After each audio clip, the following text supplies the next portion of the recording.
Bismillahirrahmanirrahim. Assalamualaikum warahmatullahi wabarakatuh. Alhamdulillahirrabbilalamin. Assalatu wassalamu ala asyrafil anbiya'i wal mursalin wa ala alihi wa ashabihi rasulillahi ajma'in. Baiklah teman-teman semuanya, perkenalkan, kami dari kelompok 9 akan menampilkan hasil diskusi kami mengenai pengolahan, validitas, dan analisis data pada proposal penelitian kuantitatif. Nah, sebelum masuk kepada materi, alangkah baiknya kami perkenalkan terlebih dahulu anggota kelompok kami. Yang pertama, saya sendiri, Ummul Hanifah Putri, sebagai moderator dan pemateri. Nah, selanjutnya itu ada Elvi Rosnita sebagai pemateri, dan juga ada Hasnita binti Firman sebagai pemateri, dan ada Niken Weliana Putri sebagai pemateri. Baiklah, langsung saja kita masuk kepada materi yang akan kami jelaskan, yaitu mengenai pengolahan, validitas data, dan juga analisis data pada penyusunan proposal penelitian kuantitatif. Nah, yang pertama kita masuk kepada pengertian pengolahan data dan juga langkah-langkah pengolahan data yang akan saya jelaskan sendiri. Nah, yang pertama yaitu pengertian pengolahan data. Pengolahan data ini adalah manipulasi data menjadi bentuk sebuah informatif atau informasi. Nah, informasi ini sendiri adalah hasil dari pemrosesan data dalam bentuk tertentu yang lebih bermakna daripada suatu kegiatan atau peristiwa. Jadi, informasi ini adalah hasil yang kita dapatkan dari data yang telah kita analisis atau yang telah kita olah.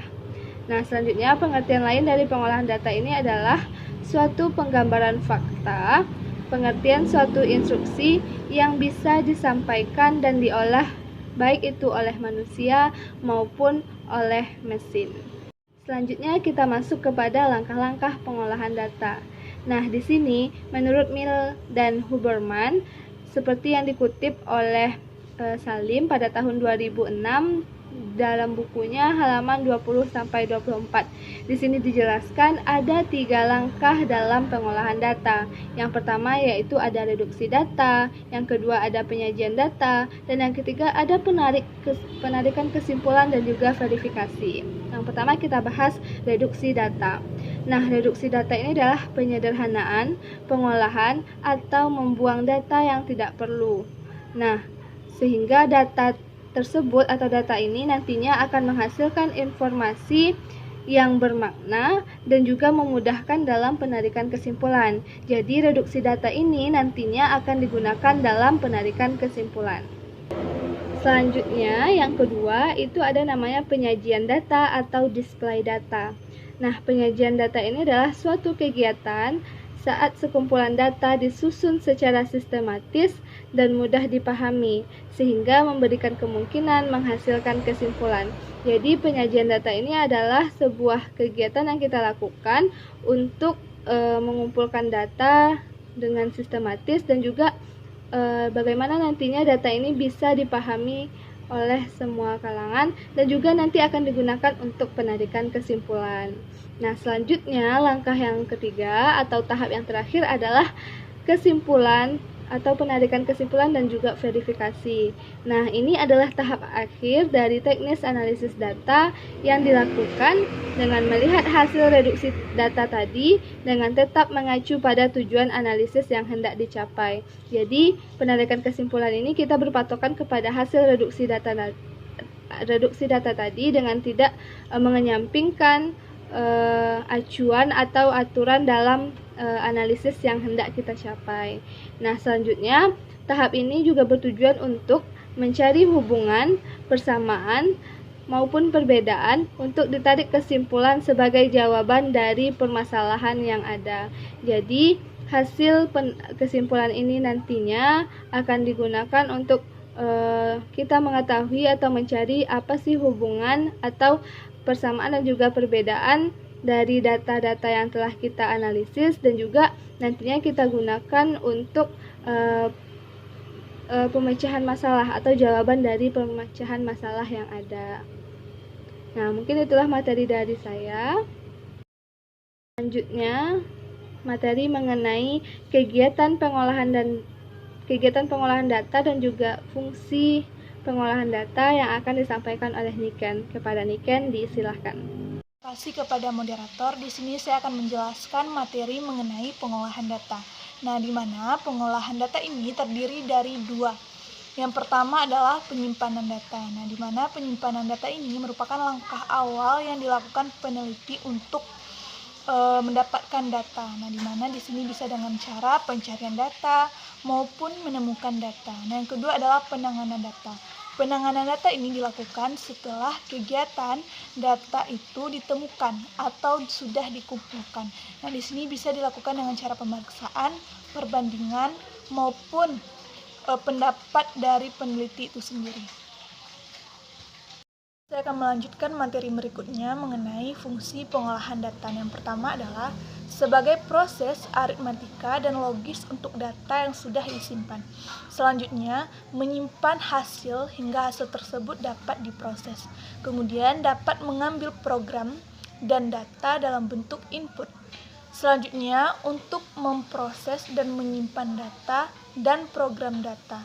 Kemudian digunakan untuk dapat ditampilkan dan disimpan dan juga dicetak.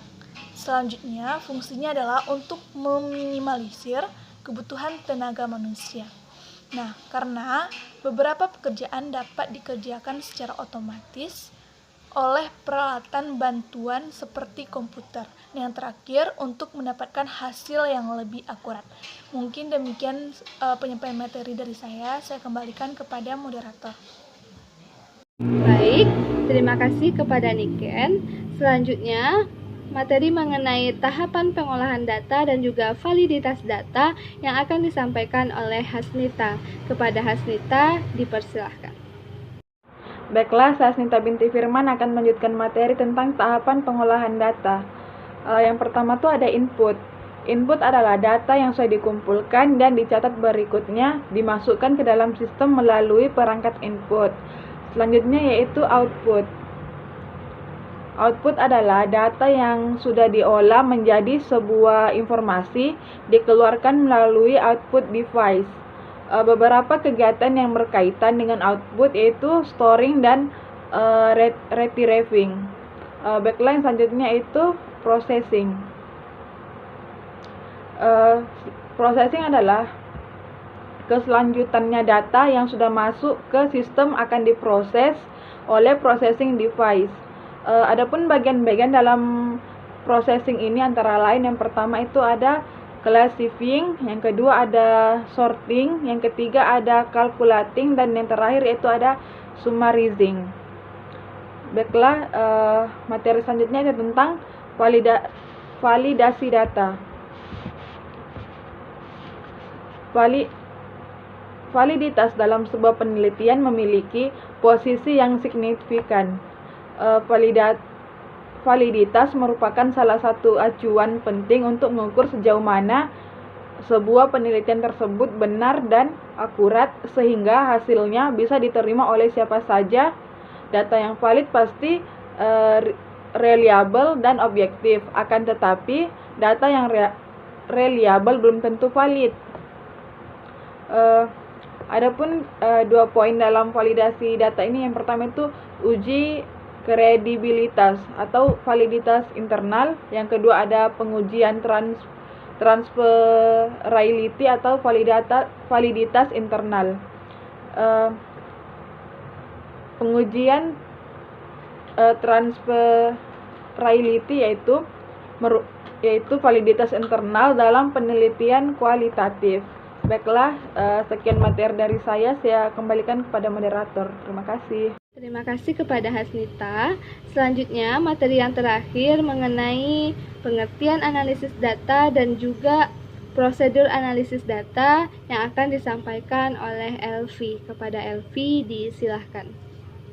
Baiklah, terima kasih kepada moderator atas kesempatannya. Di sini saya akan melanjutkan materi terakhir dari kelompok kami mengenai analisis data. Nah, seperti yang kita ketahui bersama bahwa analisis data ini merupakan suatu kegiatan yang dilakukan oleh peneliti untuk mendeskripsikan data sehingga bisa dipahami oleh pembaca maupun pihak-pihak lainnya yang berkepentingan. Nah, dengan adanya analisis data ini akan membuat kesimpulan dan menarik kesimpulan mengenai karakteristik populasi berdasarkan data yang didapatkan dari beberapa sampel. Nah, biasanya ini dibuat berdasarkan pendugaan dan juga pengujian dari hipotesis yang ada. Analisis data ini dilakukan selama proses pengumpulan data dan setelah data itu dikumpulkan secara keseluruhan. Beriringan dengan pengumpulan data, maka dilakukan juga tahap analisis data ini dengan maksud mempertajam fokus pengamatan serta memperdalam masalah itu yang relevan dengan pokok permasalahan yang akan diteliti. Nah, selanjutnya ada beberapa langkah dan juga prosedur dalam menganalisis data ini.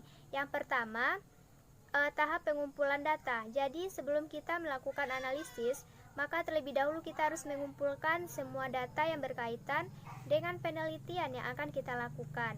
Nah, tahap yang kedua, ada tahap editing. Pada tahap ini, yakni memeriksa kejelasan maupun kelengkapan mengenai pengisian instrumen pengumpulan data. Dan ketiga, ada tahap coding.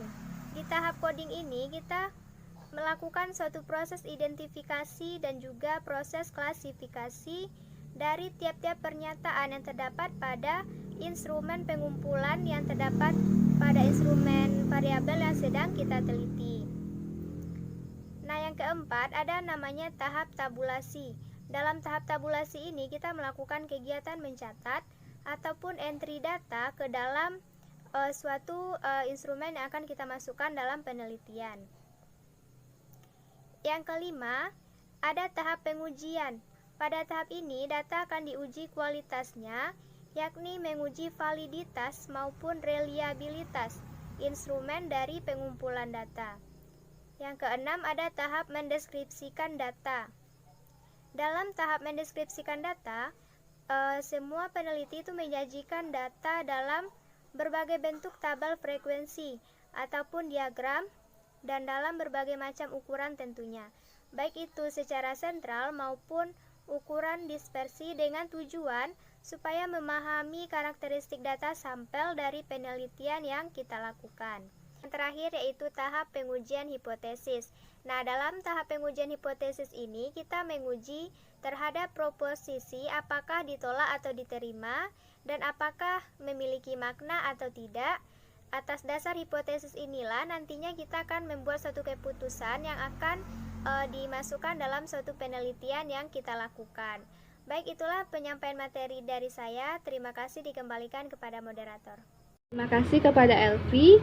Baiklah teman-teman semuanya, dengan berakhirnya penjelasan dari Elvi tadi, maka berakhir pula penjelasan dari kelompok kami. Sekian materi yang dapat kami jelaskan dari kelompok 9 mengenai pengolahan data, validitas data, dan juga analisis data dalam menyusun proposal penelitian kuantitatif.